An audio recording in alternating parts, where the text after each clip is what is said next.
നിങ്ങൾ ഈ റാഷണാലിറ്റിയുടെ ടോർച്ച് നിങ്ങളുടെ മതവിശ്വാസം നേരെ തിരിക്കാത്തടത്തോളം കാലം നിങ്ങൾക്ക് നല്ലൊരു റാഷണൽ പേഴ്സൺ ആയിട്ടിരിക്കുകയും മതവിശ്വാസം വെച്ചോണ്ടിരിക്കുക. കാരണം ആ റാഷണാലിറ്റി മതത്തിലോട്ട് വീഴുന്നില്ല.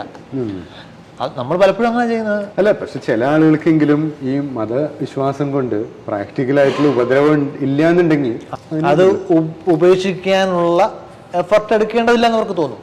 ഒരു മോട്ടിവേഷൻ ഇല്ലല്ലോ.